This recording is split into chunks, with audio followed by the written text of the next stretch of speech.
ഒന്നുമില്ലാതെ ഈ 4 ചുവരുകൾക്കുള്ളിൽ ഒതുക്കപ്പെട്ടതാണോ നമ്മുടെ ജീവിതം? അതുകൊണ്ട് മുതിർന്നവരോടാണ് ഞാൻ സംസാരിക്കുന്നത് ഇന്ന്. നിങ്ങൾക്ക് 3-4 കാര്യങ്ങൾ ഞാൻ പറഞ്ഞുതരാം. ഒന്ന്, നിങ്ങൾക്ക് യാത്ര ചെയ്യാൻ പറ്റുമെങ്കിൽ ഇന്ത്യ മുഴുവൻ ഒന്ന് കാണും. നിങ്ങൾ പിള്ളേരാരെയും കൊണ്ടുവരും. നിങ്ങൾ തന്നെ പഴയ യുവമിഥുനങ്ങളെപ്പോലെ കൈ കോർത്ത് പിടിച്ച് അതിലേക്ക് പോയി ഒരു 10 ദിവസം താമസിക്കുക. കുറച്ചും കൂടെയൊക്കെ സാമ്പത്തിക സൗകര്യം ഞാൻ പറയും യൂറോപ്പൊക്കെ ഒന്ന് പോയി കാണും. 60 വയസ്സ് കഴിഞ്ഞാൽ വിസ കിട്ടാനൊന്നും വിഷമില്ല. അമേരിക്കയൊക്കെ ഒന്ന് പോയി കാണും. ഈ ലോകത്തിലെ വിശാലത കാണട്ടെ. ഞാൻ പറഞ്ഞു വെക്കും. രണ്ടാമത് ഞാൻ പറഞ്ഞു വെക്കും, നിങ്ങൾക്ക് രസകരമായ കൂട്ടുകെട്ടുകൾ വളർത്ത്. നിങ്ങളുടെ റിലേറ്റീവ്സ്, അയൽവക്കാർ, നല്ല ആൾക്കാർക്ക് പോയി വർത്തമാനമൊക്കെ പറഞ്ഞ് കുറച്ച് ചിരിച്ച് കളിച്ച് ജീവിതം ആസ്വദിക്കും.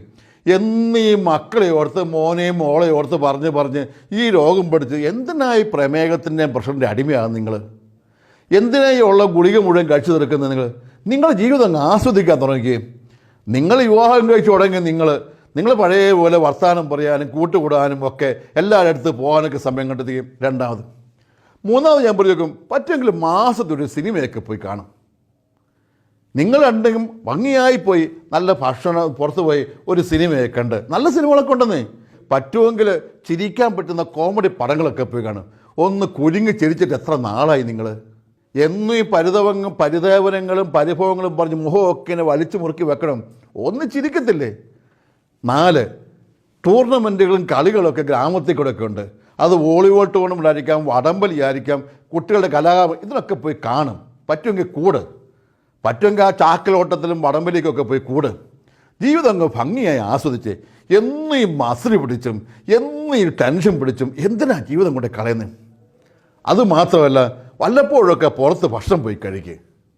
എന്നും നമ്മുടെ ഗൃഹാതുരത്തിൻ്റെ കഞ്ഞിയും കപ്പയും നമ്മുടെ ചോറും ചമ്മന്തിക്കും ഒക്കെ എന്നും ശ്രേഷ്ഠതയുണ്ട്, മനോഹരമാണ്. എങ്കിൽ പോലും വല്ലപ്പോഴൊക്കെ പുറത്ത് പോയി ഒരു ഭക്ഷണം കഴിക്കും.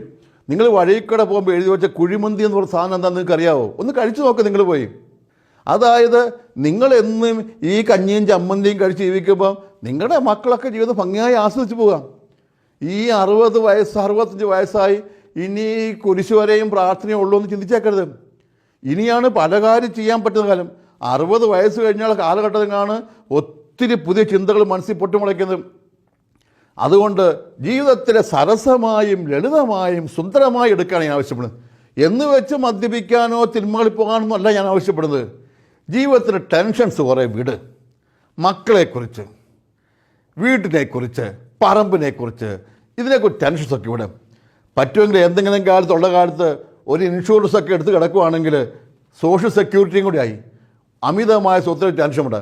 മക്കൾക്ക് വേണ്ടി വിദ്യാഭ്യാസം കൊടുത്ത് ഒരു നിലയിലെത്തിക്കാന്നല്ലാണ്ട് മക്കൾക്ക് ഒരു 1000 രൂപ ഒരു സമ്പാദ്യം കൊടുത്തേക്കരുത്. ഓരോ ചെടിയും സ്വന്തം വേര് വല്ലരും കൊണ്ട് വെള്ളം വലിച്ചെടുത്ത് പൂ വിരിയിക്കണം. വേറൊരു പൂ കൊണ്ടുവന്ന് വെച്ചാൽ പൂ അധികാരം നിൽക്കില്ല. മക്കൾ ഓരോരുത്തരും കഷ്ടപ്പെട്ട് അവരുടെ നിലവാരങ്ങൾ എത്തിക്കൊള്ളും.